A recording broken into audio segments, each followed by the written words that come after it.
رحیم حدیث نبوی صلی اللہ علیہ وآلہ وسلم۔ حضرت جابر رضی اللہ بیان کرتے ہیں، ہم نبی صلی اللہ علیہ وآلہ وسلم کے ساتھ ایک غزوہ میں شریک تھے۔ جب ہم واپس آئے اور مدینہ کے قریب پہنچے تو میں نے عرض کیا، اللہ کے رسول، میں نے نئی شادی کی ہے۔ آپ صلی اللہ علیہ وآلہ وسلم نے فرمایا، تم نے شادی کر لی؟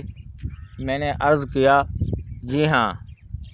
آپ صلی اللہ علیہ وآلہ وسلم نے فرمایا، کنواری سے یا بیوہ سے؟ میں نے عرض کیا، جی بیوہ سے۔ آپ صلی اللہ علیہ وآلہ وسلم نے فرمایا، تم نے کنواری سے شادی کیوں نہ کی؟ تم اس سے کھیلتے اور وہ تم سے کھیلتی۔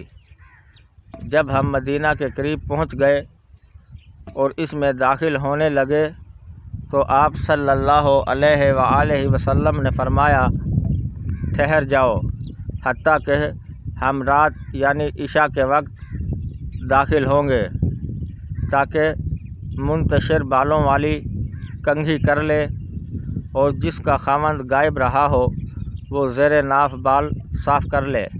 متفق علیہ۔ حدیث نمبر 3088، کتاب مشکوٰۃ شریف، درجہ صحیح۔ ناظرین کرام، مزید اسلامی ویڈیو دیکھنے کے لیے ہمارا چینل سبسکرائب کریں اور بیل آئیکن دبائیں تاکہ ہر آنے والی ویڈیو آپ کو بر وقت موصول ہو۔ شکریہ۔